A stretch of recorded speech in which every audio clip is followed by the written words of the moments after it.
ছাদের গাছের পুঁই শাক এনে কয়েকবারই চিংড়ি মাছ দিয়ে রান্না করেছি, আর আজকে তেলে ভাজি করেছি। আর এই তেলে ভাজি করা পুঁই শাকের সাথে তো কাঁচামরিচ না হলে চলে না। তাহলে চলুন দেখা যাক আজকে আমি কাঁচামরিচ কোথা থেকে পেলাম। এই যে দেখেন, ভাত নিলাম, তারপরে পুঁই শাক নিলাম, তারপরে এখন আমি যাব কাঁচামরিচ সংগ্রহ করতে। চলুন দেখাই আমার বেলকনির কাঁচামরিচ গাছ। দেখেন মাশাল্লাহ, ছোট ছোট টবে আমি গাছ লাগিয়ে এই যে দেখেন কাঁচামরিচ গাছে কত সুন্দর কাঁচামরিচ ধরেছে। আর ভালোই লাগে কিন্তু, তাই না বলেন? বেলকনিতে এই যে দেখেন গ্রিলের পাশে এভাবে কাঁচামরিচ গাছ লাগানোর পরে কত সুন্দর কাঁচামরিচ ধরেছে।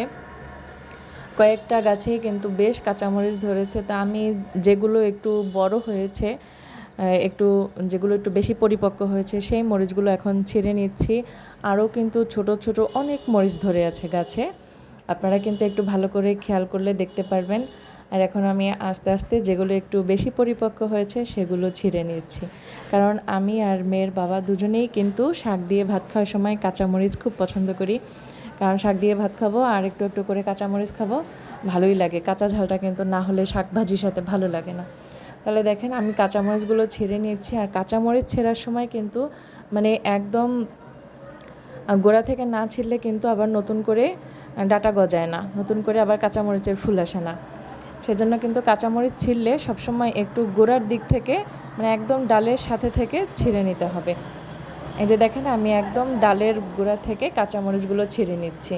এই যে দেখেন বেশ কয়েকটা কাঁচামরিচ কিন্তু পেয়ে গেলাম। একটা কাঁচামরিচ ছিঁড়তে গিয়ে একটু নিচে পড়ে গেল, আমি সেটাকেও আবার তুলে নিচ্ছি। এই যে দেখেন আপনাদেরকে দেখাচ্ছি, এই গাছটা থেকে তুলে নিচ্ছি, তারপরে মোট 3টা গাছ থেকে কিন্তু কাঁচামরিচ তুলে নিচ্ছে। এগুলো একটু বেশি পরিপক্ক হয়েছে। আর এই মরিচগুলো ছোট হলে কি হবে, মাশাল্লাহ অনেক ঝাল আছে, একদম একটা মরিচ খেতেই কষ্ট হয়ে যায়, মানে এতটা ঝাল। আর এই গাছটাতে একটু বেশি মরিচ ধরেছে। গাছটা কিন্তু দেখে বুঝতে পারছেন যে মাশাল্লাহ গাছটা কিন্তু অনেক সবল একটা গাছ। আর অনেক মরিচ ধরেছে, গুড়ি গুড়ি অনেক মরিচ ধরেছে ভিতরে। মানে আমার তো ভালোই লাগছে। বেলকনিতে মাশাল্লাহ রৌদ্র পড়ে, তাই গাছগুলো ভালোই হয়েছে।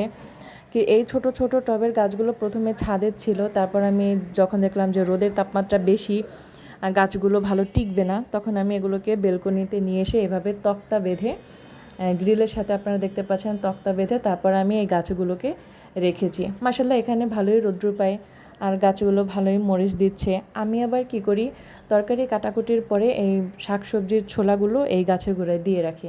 তারপর দেখেন মরিচগুলোকে এখন আমি ভালো করে পানি দিয়ে পরিষ্কার করে নিচ্ছি।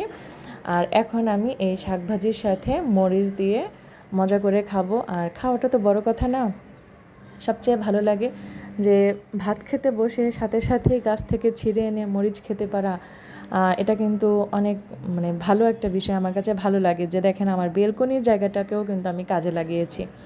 আপনারাও কিন্তু চাইলে এভাবে পারেন, মানে বেলকনিতে অল্প জায়গাটাকেও কাজে লাগিয়ে এভাবে আপনারা কিন্তু মরিচ খেতে পারেন। মরিচ কিন্তু অল্প একটু জায়গাতেও হয়ে যায়। তো ভিডিওটা আপনাদের যদি ভালো লাগে তাহলে আমার পেজটিকে ফলো দিয়ে বা আমার চ্যানেলটিকে সাবস্ক্রাইব করে পাশে থাকুন, তাহলে কিন্তু নতুন নতুন এরকম অনেক সুন্দর সুন্দর ভিডিও আপনারা দেখতে পাবেন। সবাই অনেক ভালো থাকবেন আর সবার জন্য অনেক শুভকামনা রইল। আসুন আমরা সবাই বন্ধু হই।